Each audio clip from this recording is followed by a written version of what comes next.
Hey, the diehards are still here. How's everyone doing? All right.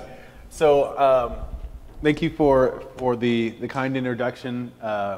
Nothing is more uncomfortable than sitting and having someone read your bio. It's like, oh yeah, I did do some of that. Or I guess all of it. And actually the book, the Black Minds Matter book has come out.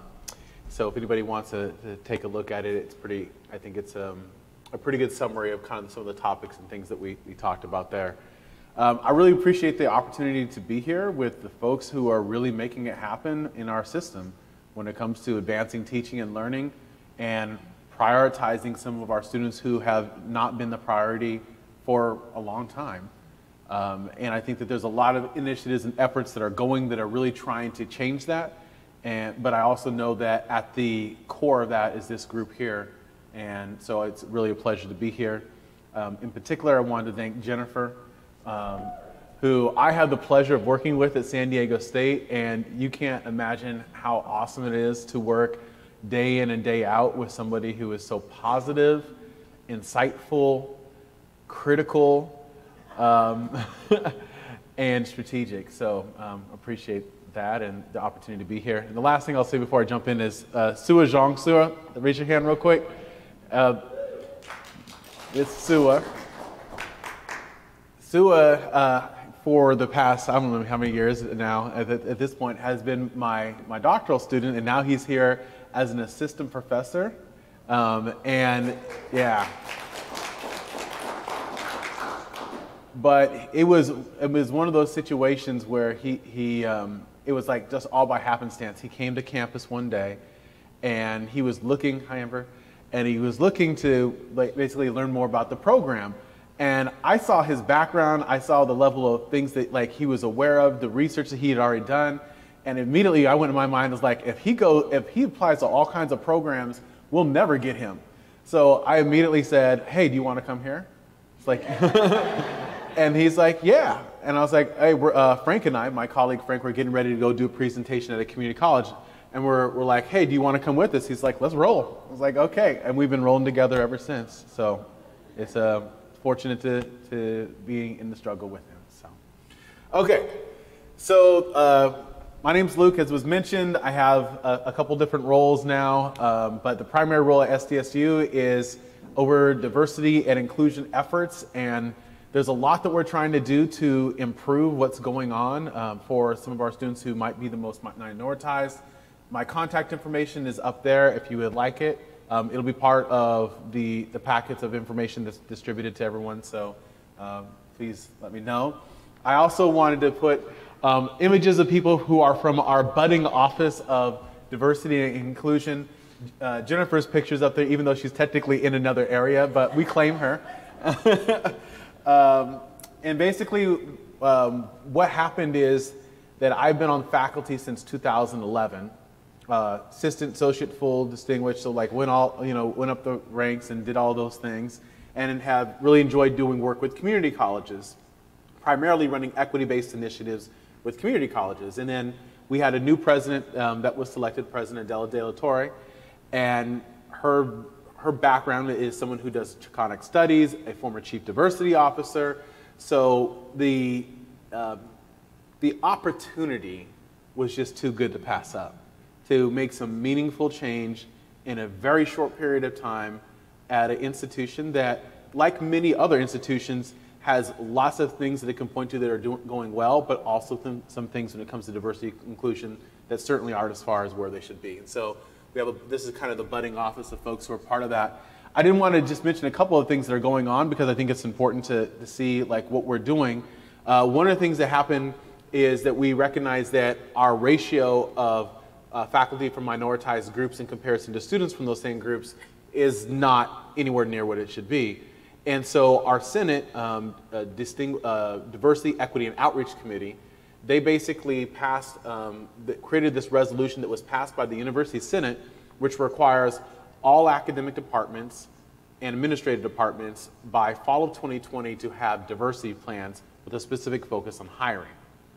Now, what's really cool about it is that we get to help shepherd that process, The challenge is it's a very large process because we're talking about 54 academic departments, the library, 8 colleges, Imperial Valley campus are 4 divisions, and the university, and all those have to be separate plans based upon the resolution, so thank you.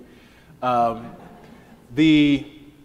guess the interesting part about it, and probably what makes it unique, is that then the interim president at the time had passed basically the response to the Senate was, yes, we're going to do this, and not only that, any department or unit that does not have a plan by that time frame, fall of 2020, will not be able to hire thereafter. So putting some real teeth into the diversity efforts that oftentimes aren't necessarily given that kind of focus. We then started creating all these different councils, an equity council at the divisional level, an inclusion council within our colleges, to basically create a structure so we can basically have a team of people who can help respond and be supportive of these efforts that are taking place. We then have been working to expand and provide support to our employee resource groups. So many institutions will have them, Black Faculty and Staff Association, Pride Faculty and Staff Association. Interestingly, San Diego State is actually a little bit behind the ball on this one.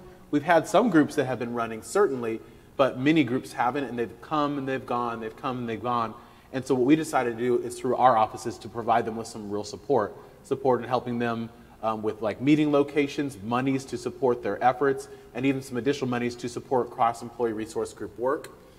And then probably for this group, one of the things that's most interesting is that we identified a provost chair of faculty diversity inclusion, who's Christina Alfaro, and then 5 provost professors of equity and education.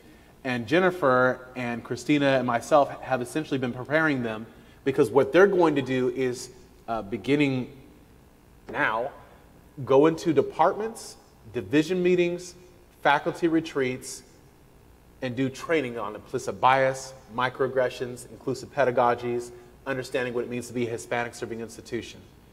And we're also then creating a policy infrastructure that then ensures that that's not something that's a one-time thing, but something that's ongoing. Because a one-time training on diversity is typically a waste of everyone's time. So the idea of trying to embed it into the fabric of our institution. So enough with all that. Just thought you might want to know what's going on. Equity is the reason that I wanted to be here today, and that's to talk about the importance of prioritizing some of those groups that haven't been able to have the kind of support that we would want to provide them with. So as you can see here on the right-hand side, basically, these are outcomes. Actually, they're not totally false outcomes. They're actually outcomes for a college I was working with in Illinois, but the college will go unnamed. But basically, they had some students who were performing well and some students who were below the mark. And essentially, the idea of equity is that we want to provide intensive interventions to help raise students up to that level of achievement. So equity refers to a heightened focus on groups experiencing disproportionate impact in order to remediate disparities in their outcomes and their experiences, or their experiences and outcomes, not necessarily in them. And that's a different kind of connotation. So oftentimes the work that we do is informed by perspectives advanced by Estella Ben-Simone. Who here is familiar with her work, Estella Ben-Simone? Okay. For those of you who didn't raise your hands, go tonight, get on the internet and look up Estella Ben-Simone. Her work on equity and equity-mindedness is really helping to frame the field in terms of our thinking and sense-making around how we can improve outcomes from some of our most minoritized students.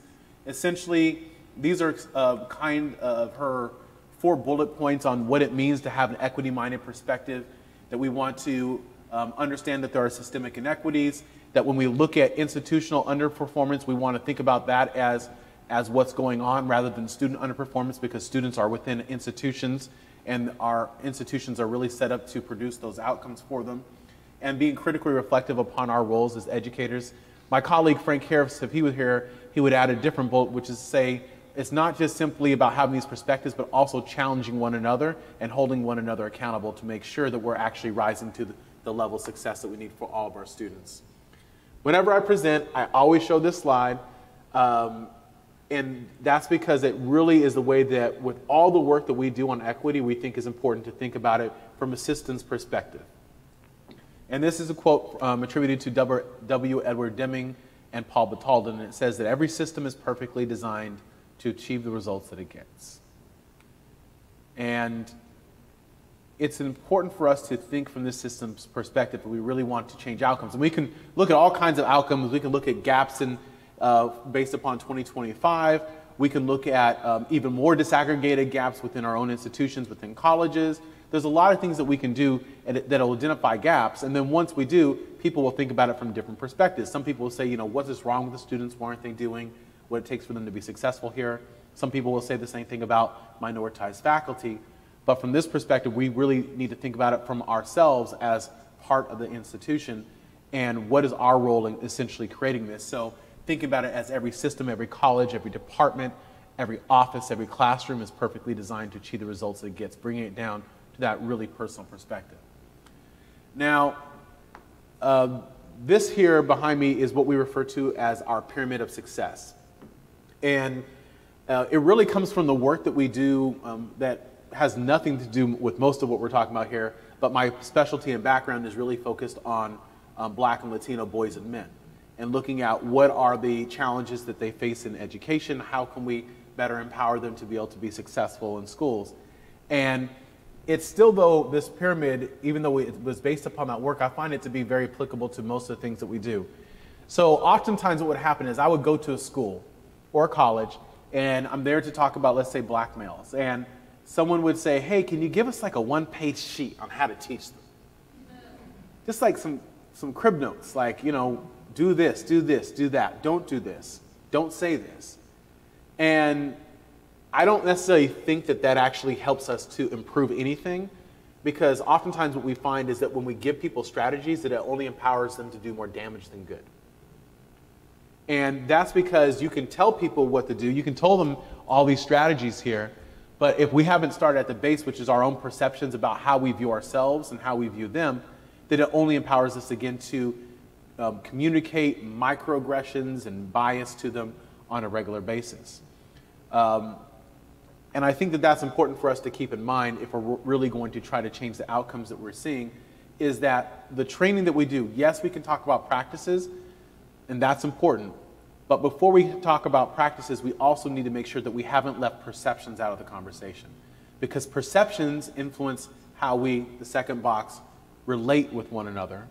And then relationships influence how we engage in our effective teaching practices, counseling, advising, or any other support practice for our students.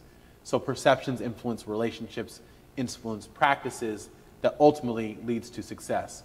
Now, this is important when thinking about it from a student perspective, but also when we talk about how we can increase opportunities for our minoritized faculty, it also begins with perceptions, right? We can tell campuses, hey, make sure you have a good job posting, right? And clean up that language to make sure that it's you know, inviting to candidates. Make sure you have a nice statement in there. You know, go and get a diverse pool. People can do all those things, but if you bring people to campus and you microaggress the heck out of them, they're not going to want to come, right? So now, this is one of the things I was really looking forward to getting to. How many here have seen this before? Okay, 3 people. Great, so you're going to help me.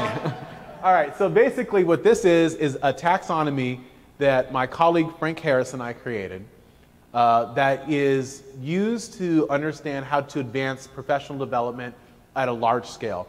So through our work both at SDSU, in terms of partnering with community colleges and doing what we would consider to be large-scale professional development, particularly on teaching practices, implicit bias, and microaggressions, we basically unveiled essentially this as a way of engaging audiences that sometimes didn't want to be engaged.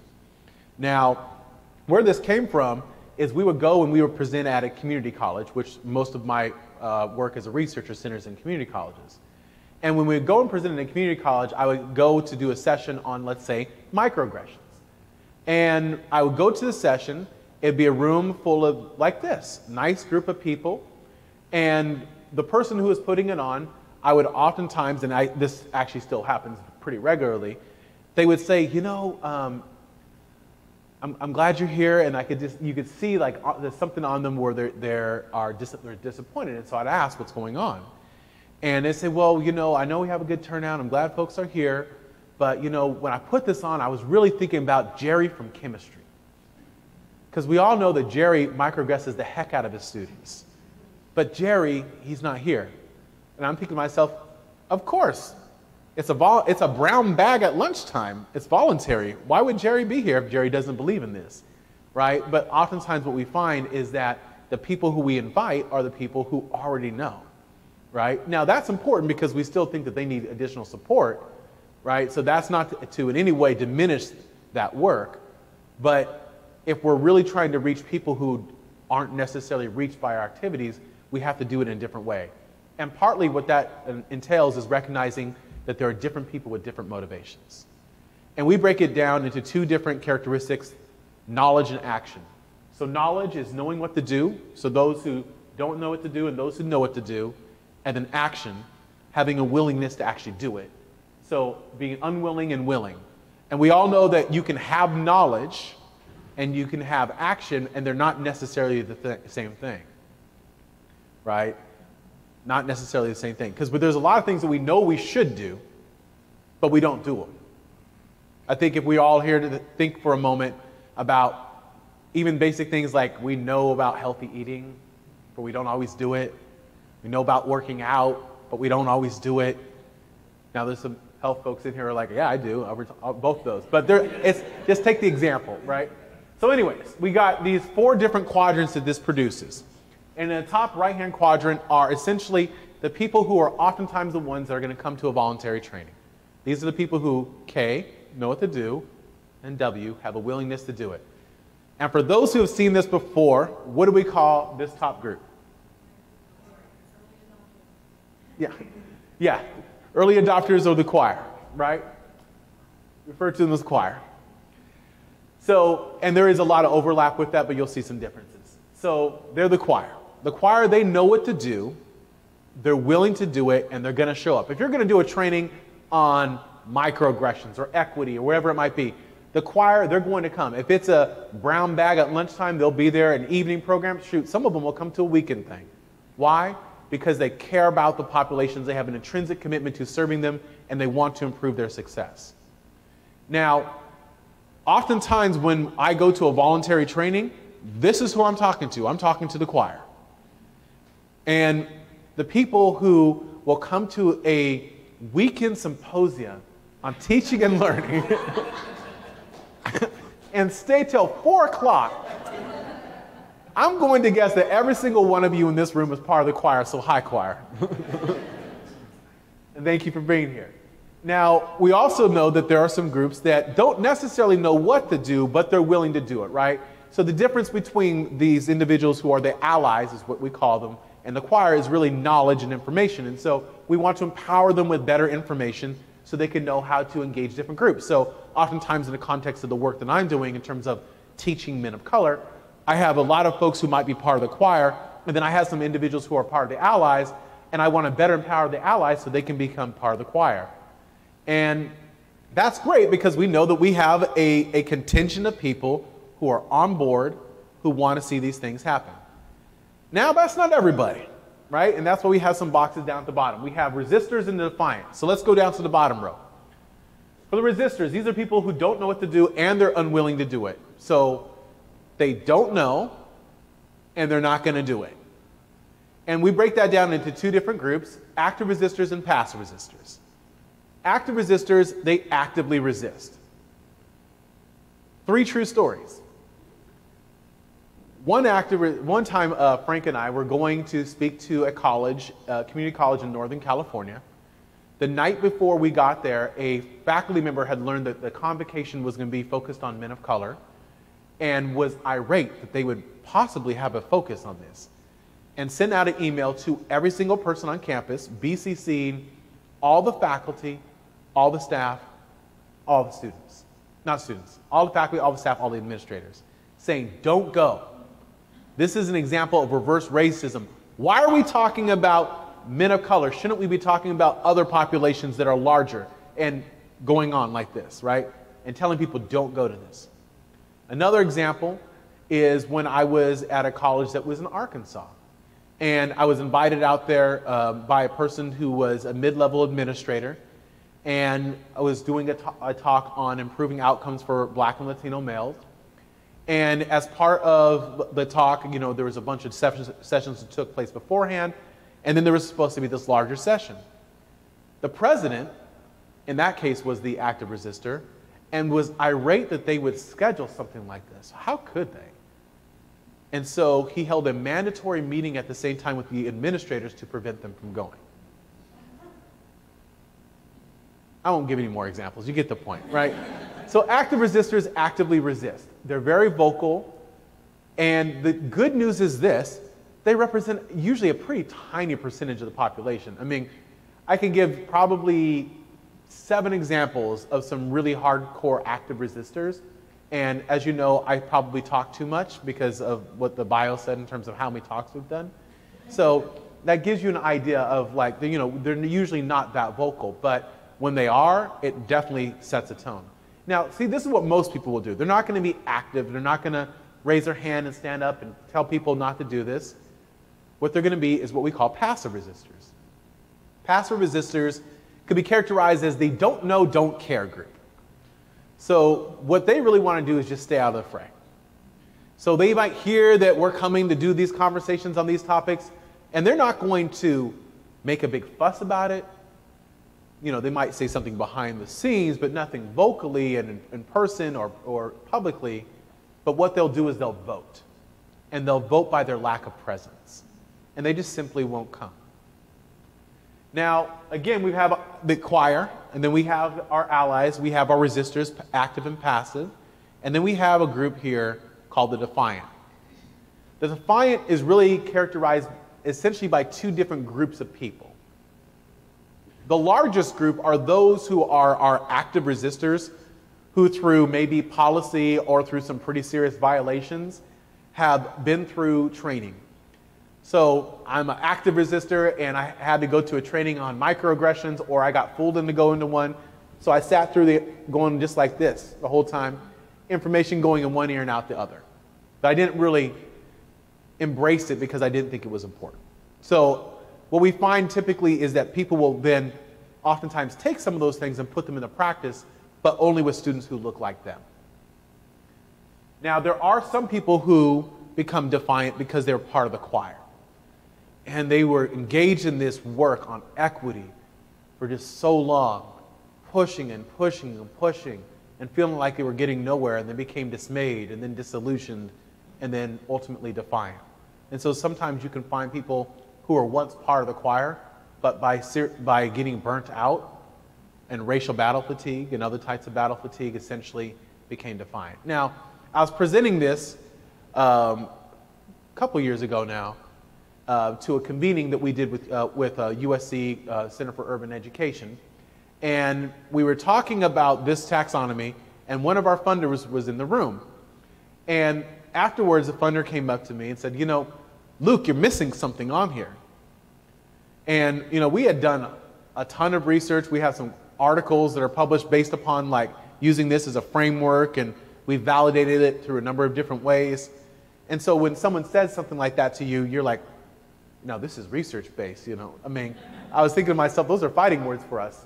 But it's like, well, you're missing something. And I was like, okay, so what am I missing? And he said, well, what about the people who fall in the middle? I was like, what do you mean?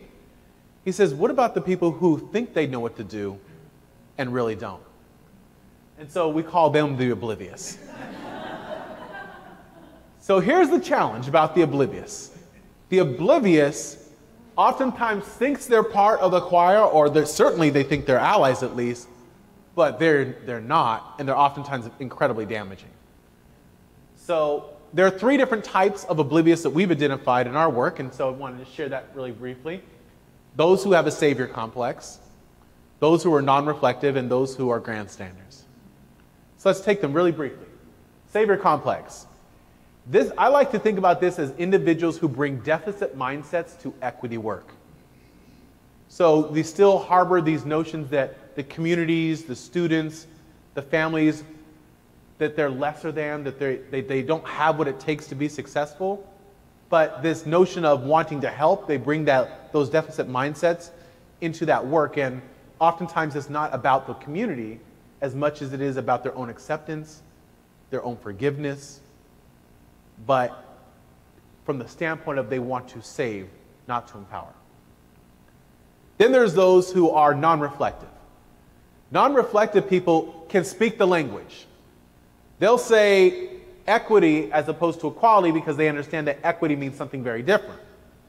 They'll say Latinx as opposed to Latino because they know that that's more gender inclusive. So they can speak the language, they know what to say, but what they say and what they do are totally removed from one another. And then the final group are those that are grandstanders. Grandstanders are those who do this for the public image. I mean, 20 years ago, it wasn't like cool to be the equity person. But now you can make a career being an equity person, right? And do very little, but just have really good words behind it. So the grandstanders, I like to think about those that will enact interventions that sound good, that look good, but that have no meaningful effect because it's not really about those communities, it's about them and their careers. Now, I always show this because I think it's important for us to keep in mind that when we are engaging people on our campuses, we have different populations with different motivations. And so if I'm going to do professional development and professional learning opportunities, I can't assume that everyone comes from the same perspective. In fact, there's these perspectives here to help us to realize that there are people with different motivations, and so we have to think about how can we reach them differently. And so the other thing that it comes to mind when I think about this taxonomy is that we have individuals at our institutions who may have varying levels of commitment, and when we look at this, we have to think about where we see ourselves, but it's also important for us to think about where do we see some of our colleagues so we can better identify what it's going to take for us to be able to reach them. The third thing I want to say about this is that depending upon the population that you're thinking about, you can be in a very different place. So some people do much better when it comes to race. Some people do much better when it comes to issues of gender or sexual orientation or low income status or first generation status. And so once you start looking at differences, like one thing you'll find is that some people can be choir for some groups, but unfortunately they can also be passive resistors when it comes to others. And so we have to think about where do we fall on this so that we can do that gut check. And ultimately what we want to make sure is that we're not part of the oblivious, that we're being cognizant that we're not doing it with deficit perspectives, that we're being reflective of the work that we're doing, and that it's not about us, it's about the students, faculty, and communities that we serve. So here is essentially a framework that we like to use that helps to lay out how do you reach these different populations with different motivations.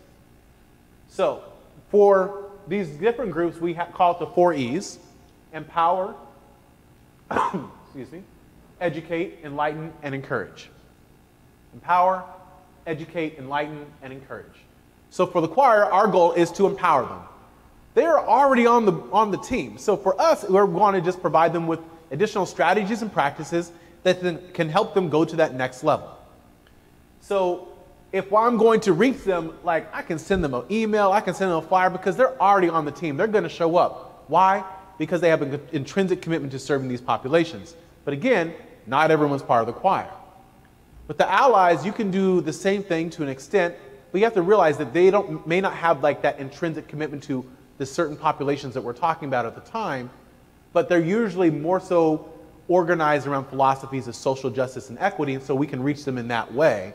But oftentimes we have to be a little bit more hands-on. So, for example, one of the things that we did when we launched our provost professors is we used this framework. So, and I'll tell you about how we did that in a moment, but I'll give you one kind of way in which that came into play, is that we identified individuals who had already been part of the diversity infrastructure at SDSU in some way. They were part of a committee, a council, or had some title that was associated with diversity and inclusion. There's some way that they were connected to doing this work either previously or contemporarily. Then we invited them to a symposia where they basically we talked about this framework. We then had the professors come up and talk about their backgrounds and the work that they'll be doing, getting people excited, galvanizing them.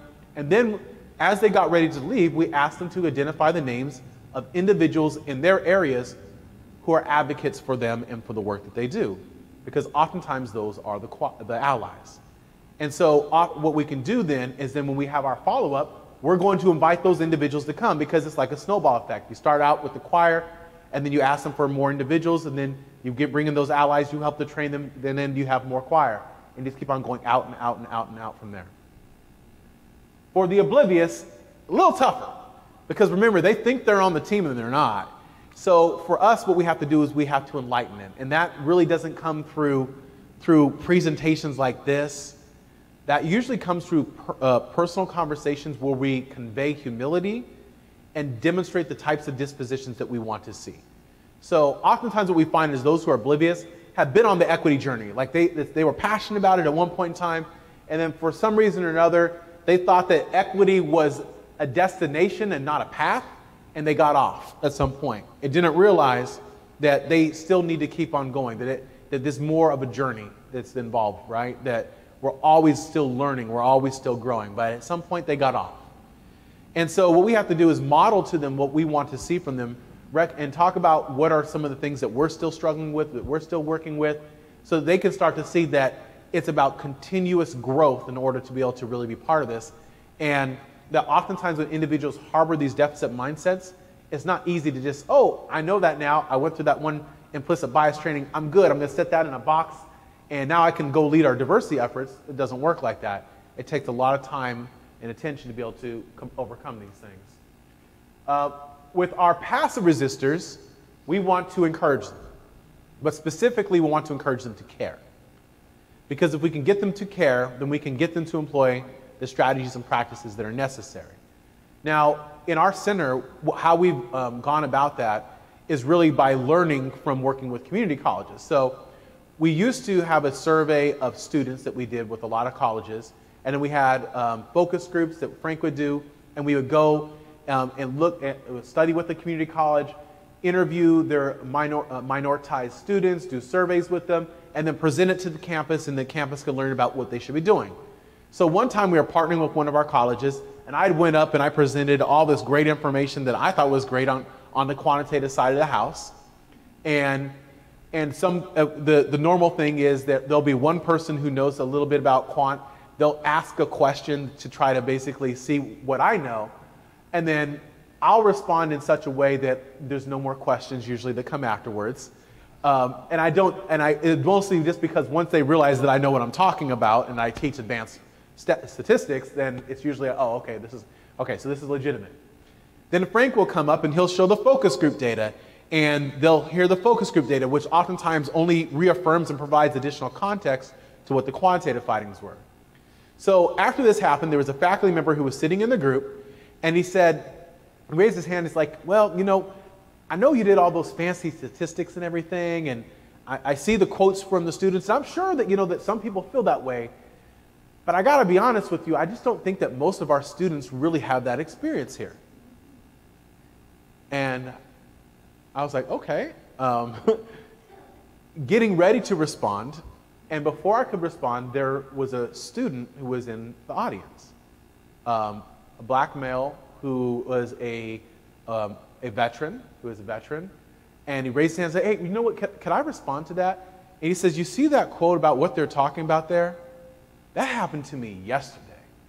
And then went and described it. And then there was another student in the audience that then said, well, wait a second, can I add something? And then another student, can I add something? And then can I add something? And the students must have went on for 15 minutes talking about how what was up there has been their experience. And you could feel like just the change in tenor in the room, where people who really thought this couldn't be, and then started to realize that, wait a second, maybe there's something to this. And so with the passive resistors, our focus has been to encourage them and to encourage them to care. And it's oftentimes the quantitative, the qualitative, and the student voice all melded together in terms of what it takes for them to really start to see what's going on. Now, if you're going to reach them, though, you can't send a flyer out to a training because they're not going to come. You have to go to the places and spaces where they're at. Department meetings, convocation, all faculty days. So, with our provost professors, the sign-up that departments are going through is that they come to their department meetings, they go to their faculty retreats, They go to their committee meetings to do the trainings in person. Why? Because it won't simply be the choir. They'll be presenting to choirs, allies, resistors, defiant. But that also requires a different level of preparation, because doing a training on implicit bias to people who are part of the choir, it's fun. Doing it with people who don't believe that what you're saying is credible, don't necessarily believe the research, and want to poke a hole in everything, it's a different conversation. Both of them are equally important, but you have to be prepared to be able to engage in that, and that's what we've been focused on doing. You also have to realize that their motivation is very different. It's not around social justice, surprise. It's around tangible things: compliance, funding, organizational priority, recognition, things that they can see and feel. Now, the last group here are the resistors, the active ones, and defiant. You notice that it just says redirect. I presented this one time at a community college, and someone said that, you know, Luke, you should add a fifth E: empower, educate, enlighten, encourage, and eliminate. And at times we may feel like that might be the strategy, but it's not. And this is why it isn't, because what we really want to believe is that there are people on our campuses who have the ability to grow and become better at what they do.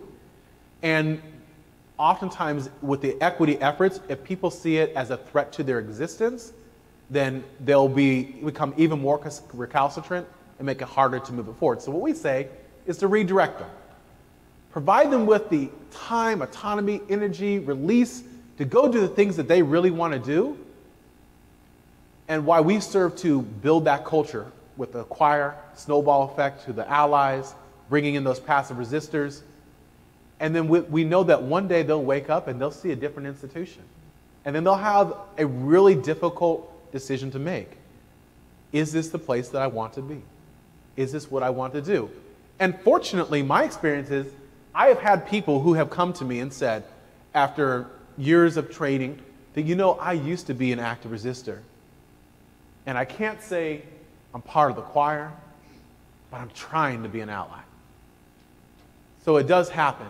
It just takes a lot of time. So I'm going to close with just some general barriers to equity that we see. This probably won't be things that are like very shocking to you, but I think it's important for us to realize that as we work to engage professional learning and enhance teaching and learning for those who are most minoritized students, we have to recognize that there are some real barriers to doing that kind of work. One is misinformed theorizing. So when we think about the theories that are created that oftentimes guide the work that we do, and we think about not just the theory, but the common understanding of that theory, which can also be misinformed, as well as then the application of that theory, which can then be further misinformed, we have to think about what does that actually produce. So some people say it's about students' engagement.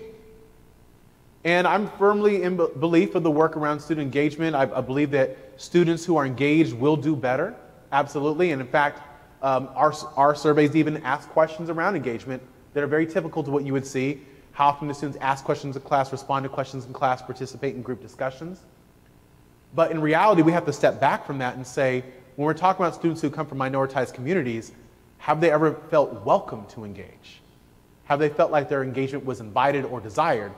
So you can go and we can do all these national surveys and state surveys and homegrown instruments looking at engagement. Oh, wow, we see some gaps in how students are engaged. But that's not necessarily a function of the students. It can be a function of ourselves. And too often we're focused on remediating students when we really should be remediating ourselves. It's about challenging students in rigor.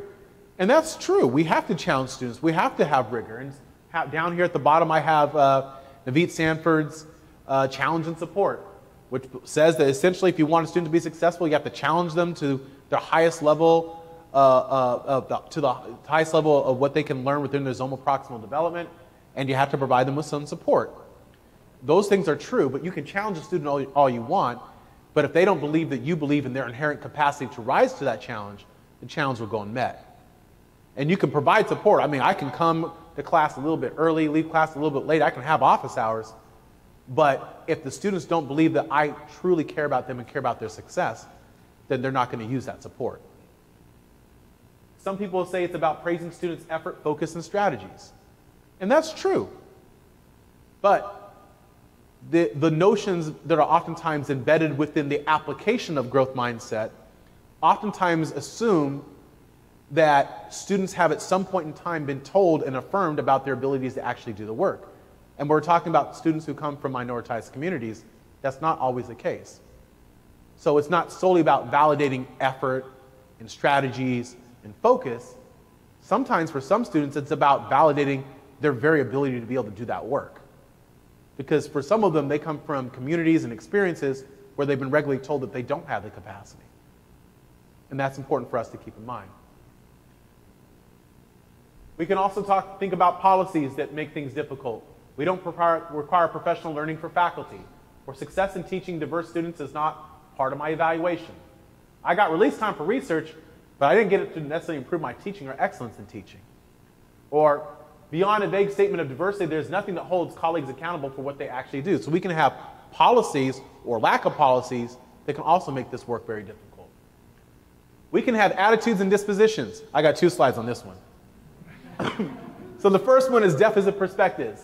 I'm not sure what you want me to do. By the way, this is a real quote from a real faculty member. These students have too much drama in their lives. I'm a faculty member, not a social worker. I think to myself, you picked the wrong profession. Some of them aren't prepared to be here, or they attended schools that simply did not prepare them for the rigors of college.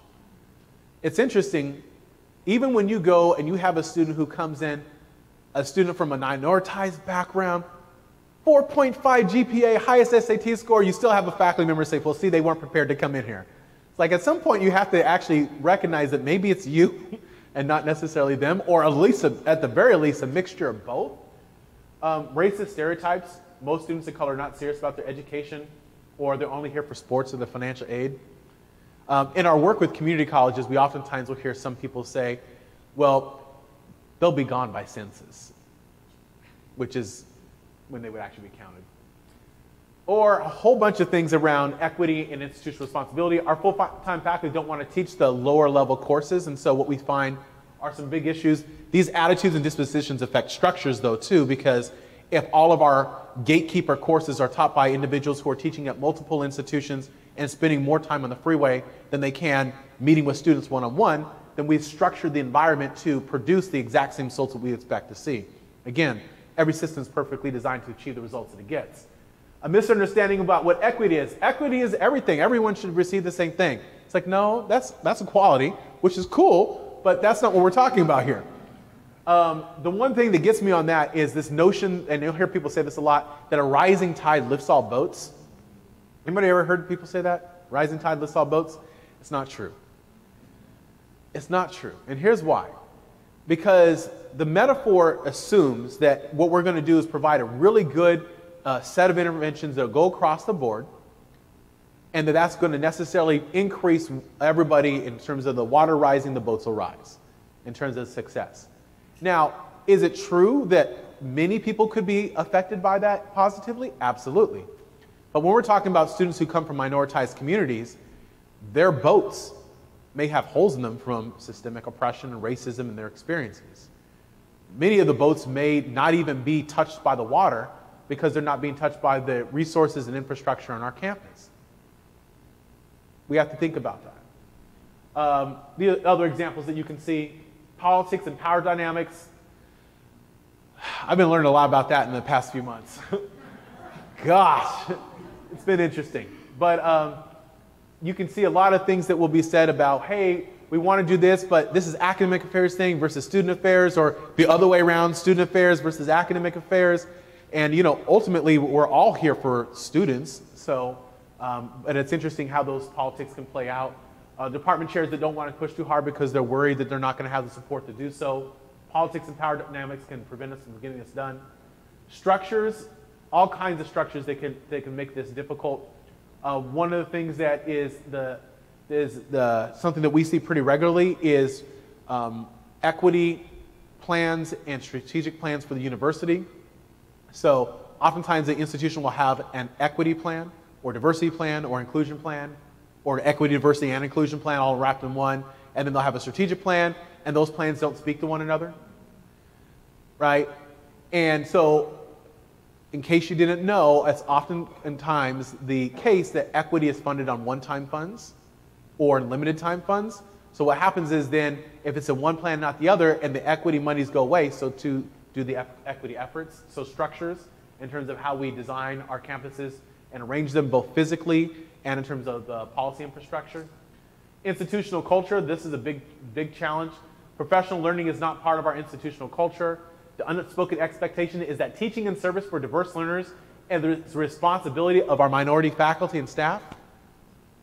There's a true service burden. The one down at the bottom, I think, is the one that I think is thought about the most. We should not have to change. We are the gatekeepers for quality, the legitimacy, and the integrity of our fields, which is oftentimes the code for I'm not going to do it. And then lastly, practices. The ways in which members of our organization carry out their efforts. So not disaggregating data, people seeing themselves as gatekeepers. Our usual practice is for senior faculty to choose their courses first based on seniority, not based upon the effectiveness for diverse learners. We have a lot of practices that also serve to produce this. So in closing, since I'm over time, and I want to be respectful here, 10 things that we can do, very briefly. Leverage existing initiatives. 2025, with our colleagues in community colleges, guided pathways, integrated planning. There's so many different initiatives that are going on across our state. Leverage them because oftentimes they have resources and political might. We want to reach our equity goals, we have to basically embed it within the infrastructure of the things that are already going on. Participate in learning opportunities such as regional and national consortia so that we can continue to learn from one another so that we can be bringing back new ideas and fresh perspectives. Buy-in and a sense of urgency from campus leadership. You cannot be successful without buy-in from the top level. The president, the vice president of instruction or academic affairs or provost, the vice president of student affairs, faculty senate president or university senate president, staff senate leaders or staff union leaders. You have to have buy-in from those top levels or else it'll be very much harder to get the work done. I've known this, and the campuses that I've worked with, I now have a philosophy because I have limited time given the new role that I have. I tell a president when I sit down with them in the community college, our center will only work with you if you're going to be the chief diversity officer, not in terms of actual title, but in terms of your vocality about the importance of the work. Intensive and ongoing professional development because a one-time training doesn't really do much. It's continuous and ongoing. Being intrusive, engaging those resistors, again, going to the places and spaces where they're already at. Being equity-minded in our hiring so that we can bring in the right people who have the kind of perspectives that are necessary to advance the work. Same thing with institutional research so we can have the data disaggregated. Here's the truth. Most campuses will say, oh, we have great outcomes for our students. And if you look at it overall, maybe they do. Disaggregate that data by race and gender separately. It might still look okay, but then do the intersections of those things. And that's where you'll find that the narrative that's oftentimes peddled is not actually the narrative that's actually true. Collective sense-making, bringing people together to look at their data in units and make sense of that data. Prioritizing the student voice, which I've already mentioned. And then lastly, proactive anticipation and planning around real and perceived barriers. I just mentioned 7 different types of barriers that we encounter in this work. I believe in doing barrier analyses. Identify who are the people, who are the places, what is the culture, what are the things that are going to prevent this from moving forward, and then being thoughtful and intentional before we enact it to make sure that we're doing everything we can to reduce the likelihood that it's going to be detracted. Because oftentimes when we're talking about equity, it means that not everybody is necessarily going to be on board at first until they start to see themselves in it. So hopefully in all this, there's been something that might have been of interest, might have been helpful for the great work that you're doing. If nothing else, I just appreciate the opportunity to be able to talk to you and want to just thank you for the incredible work that you're doing in our system and have a great